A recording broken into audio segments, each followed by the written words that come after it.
To belt or not to belt?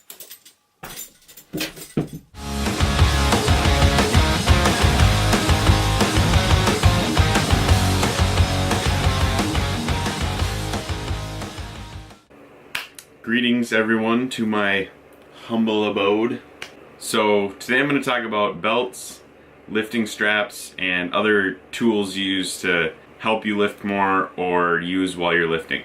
So you see a lot of people in the gym using belts, lifting straps, grips, whatever, for just about any exercise you can possibly think of.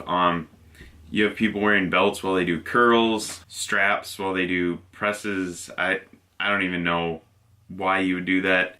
They use straps and belts throughout their whole workout, and at that point they're just using them as a crutch, whereas you want to use them as a tool. Yes, these things can help you lift more, help you move more weight, and eliminate your forearms, especially with the straps, when you're trying to overload your back and move some heavy weight. But you have to use these strategically. You don't want to use them throughout your whole workout. If you use a belt or lifting straps all the time, you're going to miss out on a lot of strength and growth in certain body parts. This used to be an issue for me. When I started out, I thought you could wear a belt all the time throughout all your squats and deadlifts. You should always be wearing a belt. I used straps throughout my whole back workouts. For any pulling move, pretty much I use straps.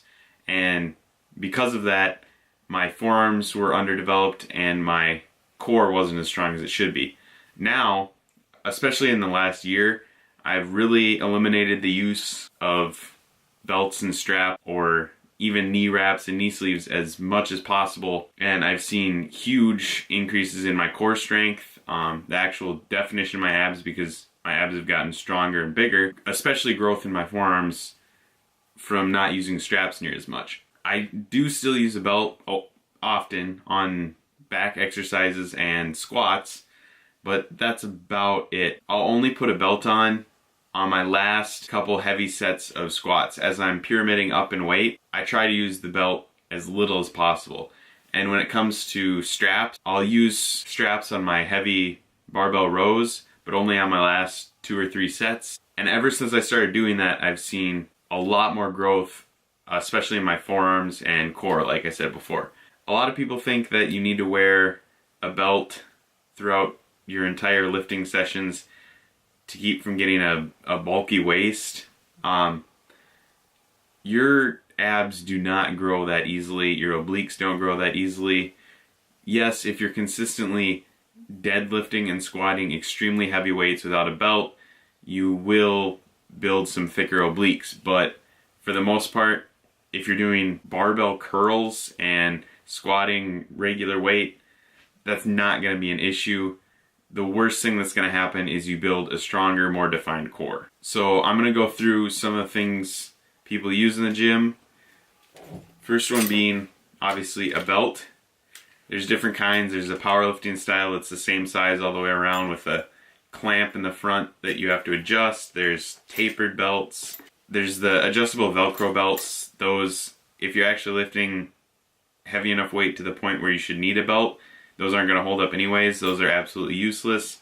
I just used a basic Harbinger tapered belt. I only even bring this to the gym with me on days where I train legs and back, and I only use it on my final heavy sets. I'll use it a little bit more on back if my lower back is sore from squatting the day before, but especially on leg day, I'll only use a belt for my last couple heavy sets of squats, and that's it in the whole 2-hour workout. That's the only time I'll use a belt.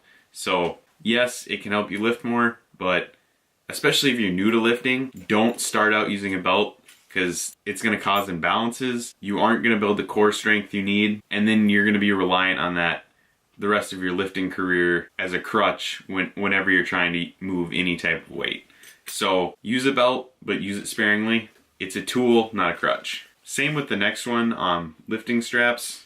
These are cheap, definitely useful. I would try to do as many of your exercises as you can without lifting straps, but especially when it comes to heavy back exercises, rows, deadlifts, rack pulls, stiff leg deadlifts, if you're tanked or if you're really trying to overload your back, even if you have fairly developed forearms, they will give out before your back does. So what I would suggest is not using straps until you need them in the workout and then start utilizing them. Another thing is if you train on a lot of machines for back, with the rubber grips on most machines, straps, basic straps are very hard to wrap onto the machine. So for that, you see a lot of people using Versa grips, straps around your wrist, has like a rubber hook type handle. These are a lot more expensive than straps. They are really nice if you're doing supersets and working in machines a lot. They are a lot easier to wrap up and a lot quicker. I used these in the past. I haven't used these in months. I still use straps from time to time. Once I started using straps less, my forearms got a lot stronger and I just don't have the need for them anymore. But I would recommend these if that's what you're looking for.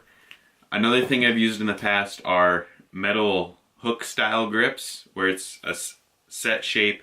If you have smaller hands like I do, I definitely don't suggest those. They're super awkward and kind of oversized unless you have huge hands. They're about as expensive as the Versa grips, but the Versa grips are a lot better option. And then there's other things like wrist wraps. Wrist wraps are fine if you actually have issues with your wrists or you're pressing an insane amount of weight. I used to wear them almost every workout. I don't know why. I had wrist pain for a while and then I just never stopped using them. Once I finally stopped using them, I actually had less wrist pain. My wrist got stronger. You don't need them unless you have pre-existing wrist problems or are pressing a crazy amount of weight, so I wouldn't worry about those too much. There's also knee wraps. I used those in the past. Yes, you can push a lot heavier weight with them, but you can almost push too much weight at that point. I could see their use for a power lifter if you're trying to max squat, but if you're using them consistently and your just main goal is building muscle, honestly for me, it allowed me to push more weight consistently than my body could really handle, and I got a lot of chronic knee pain, and once I stopped using them, I didn't have pain anymore. So I wouldn't suggest knee straps, but knee sleeves on the other hand can be really nice. They don't provide near as much support as straps. They just provide a little support if you already have knee pain. They can be really nice. I used these for a while. I don't use them anymore, but if I ever have any type of knee pain, I probably will use these. I would suggest these if you have any issues with your knees. I just wouldn't suggest knee straps. So the main point is just be smart about using belts, especially belts and straps. If you go to any big gym or small gym, you'll see people wearing their Versa grips and their belt throughout their whole workout. They'll be doing curls and tricep extensions with a belt on. That's just going to make your core weak. If you wear a belt all the time, you're not going to build your core strength. Doing compound movements without a belt is probably one of the best ways to build your core. And one of the best ways to build your forearm is not isolation moves. It's heavy compound moves where you have to grip a bar and hold onto a bar. So if you're trying to eliminate your forearms out of the equation or your core, eliminate the limitations of those weaker muscle groups so you can overload your quads, hamstrings, back, whatever, that's fine. Just do it in moderation. Don't use them throughout your whole workout. Don't be that asshole in the gym that's doing curls with a belt on. You look like an idiot, and yes, at that point, everyone's judging you. So I hope this was helpful to you guys. Just don't get carried away with using belts and straps. Use them in moderation.